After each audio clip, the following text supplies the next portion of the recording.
Recevez mes salutations dans le précieux nom de Yeshua HaMashiach.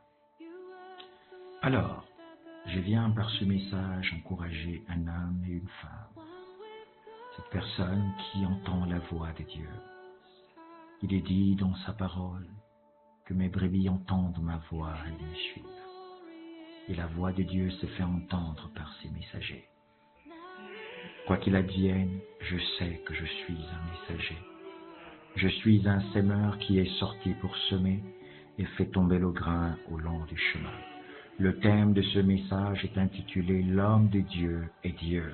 L'homme de Dieu est Dieu. Je suis dans le psaume 82. Alors je lis la parole du Tout-Puissant. Dieu se tient dans l'assemblée de Dieu. Quand vous écoutez Dieu se tient dans l'assemblée de Dieu, tous les 2D sont en majuscule. Quand ce thème je l'ai reçu, toujours dans la prière avant le lever du jour, l'homme de Dieu est Dieu. Les dieux qui sont écrits en minuscules, ce sont les faux dieux.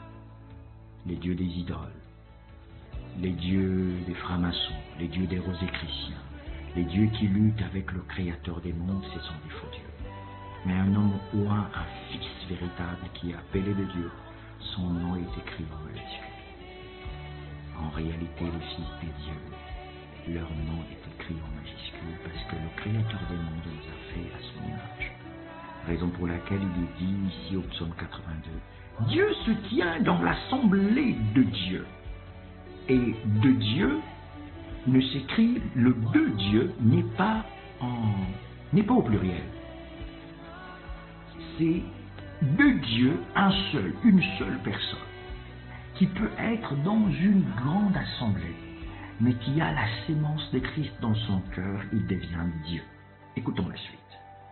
Il juge au milieu des dieux. Là maintenant, le des dieux, il juge au milieu des dieux au pluriel, mais avec le D minuscule et au pluriel, donc X à la fin. Il juge au milieu des dieux. Je continue. Il juge au milieu des dieux. Ça veut dire que les autres, ce sont des petits avec les petits D, mais celui qui porte Christ, qui porte la croix de Christ, Dieu l'établit Dieu pour qu'il soit juge au milieu des dieux. Le plus souvent, généralement, les personnes veulent l'évangile de l'aisance. Mais celui qui porte la croix, comme avait dit le Père, celui qui veut me suivre, qui renonce à lui-même, qui se charge de sa croix et qui me suit, lui là il devient un juge au milieu des dieux. Donc lui, il porte le grand D, parce que Dieu vit en lui pour juger au milieu des dieux. J'avance. Écoutons la suite. Il juge au milieu des dieux. Alors, je continue. Jusqu'à quand jugerez-vous avec iniquité? Ici, Dieu s'adresse aux dieux. Jusqu'à quand jugerez-vous avec iniquité? Dans le péché, dans le mensonge, dans la fourberie, la vérité devant vos yeux, mais vous prêchez autre chose. Vous ne prêchez pas la vérité en tant que Dieu. C'est pourquoi vous êtes écrits avec des petits D. Moi, je juge au milieu de Dieu.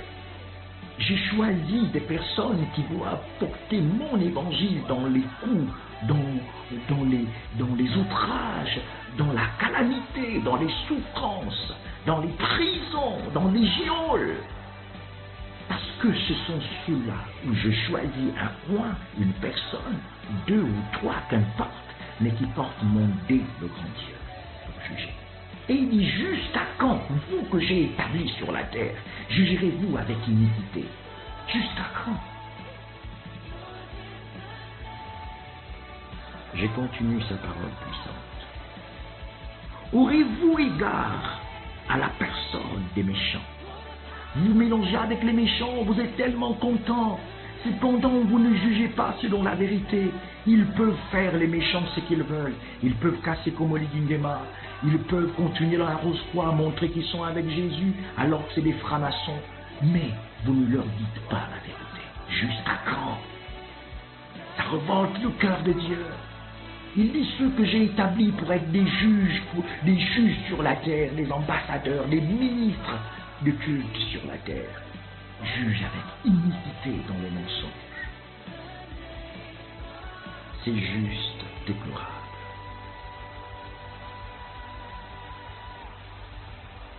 Juge, je continue. Aurez-vous égard à la personne des méchants? Alors, je reviens. Il juge au milieu des dieux. Jusqu'à quand jugerez-vous avec iniquité et aurez-vous égard à la personne des méchants? Rendez justice aux faibles et à l'orphelin.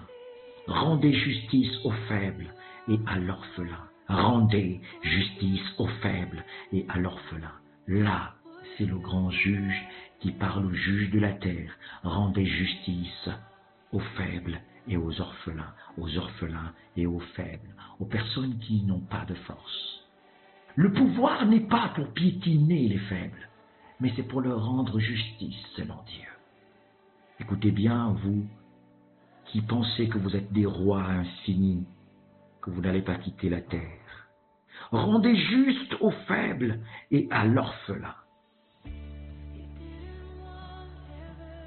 Faites droit aux malheureux et aux pauvres.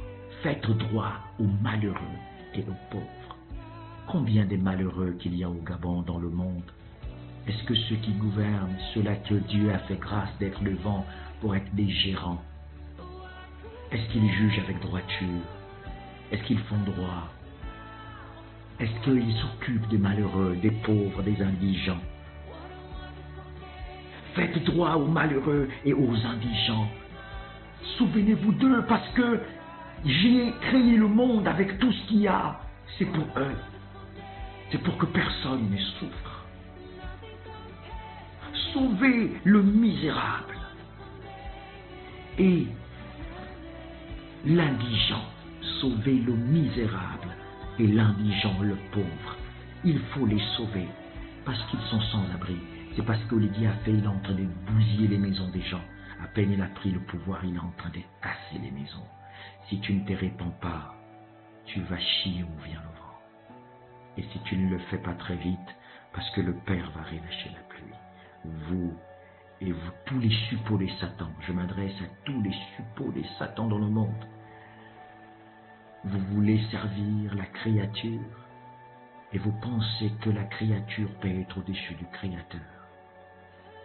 Celui qui a écrit le film connaît la fin avant de l'exposer. Dieu est le Créateur de ce monde de sang. Sauvez le misérable et l'indigent. Délivrez-les de la main des méchants. Je suis en train de parler pour les délivrer de la main des méchants. Vous êtes méchants, les dirigeants dans le monde. Ce drapeau a été brûlé. Quand vous le soulevez, c'est les caca maintenant, parce que c'était la plus grande idole que vous avez établie dans les mondes, pour assujettir le peuple. Le drapeau gabonais était le plus grand monument mondial qui rassemblait tous les drapeaux du monde. C'est déjà fait. Je suis fils de Yeshua. Écoutons la suite. Ils n'ont ni savoir, ni intelligence. Voilà, bêtes. Ils ont cassé là où j'ai monté pensant qu'ils ont gagné. Mais alors que le prophétique a été fait, la terre m'a accepté, j'ai fait alliance, c'est fini. Mais comme ils n'ont ni savoir, ni intelligence, ils sont bêtes avec les cailloux dans la tête. Ils sont allés casser. Présentement, voilà. Quand vous recevrez les messages, j'étais en prison centrale. Là, ils m'ont dit, bon, ok, on envoie un Mélène parce qu'ils ne peuvent plus l'envoyer en prison. Donc, quand ma femme vient, Elle me fait quelques notes de temps en temps pour encourager l'Église. Et je suis là comme un missionnaire. Je prie, je prie pour les malades. Si on me traite de malade, c'est pas grave. Mais au moins, je fais la mission. Et le procureur de la République qui m'a envoyé ici à Mylène, ce ne sont pas mes parents, c'est le procureur de la République, avec ces gens, donc Olympiema et compagnie, et vous ne pouvez pas tenir un esprit.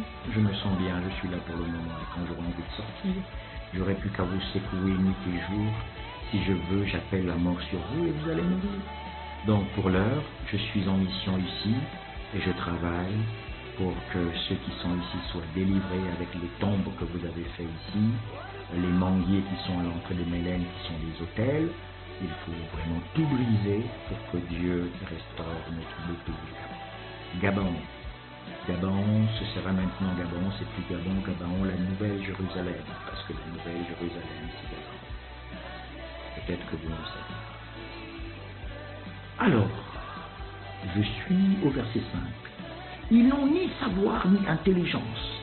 Ils marchent dans les ténèbres. Ils marchent dans les ténèbres. Vous marchez dans les ténèbres. C'est pourquoi vous êtes aveugle. Votre cœur est noir. Vous pensez que les ténèbres dominent sur la lumière. Quand il y a les ténèbres, on ne voit rien d'autre. En d'autres termes, vous êtes aveugle. Vous êtes dans les ténèbres. Acceptez Jésus pour entrer dans sa lumière. Ne faites pas semblant. C'est le temps où Dieu va séparer le blé avec le livret. Même dans les ministères, les faux pasteurs, tous ceux qui font des mauvaises choses, c'est le moment où Dieu va séparer le blé d'avec le livret. Soyez-en sûrs, je vous assure que nous sommes déjà dans ce temps. Et Dieu va souffler le vent. Mettez les bannières sur vos doigts.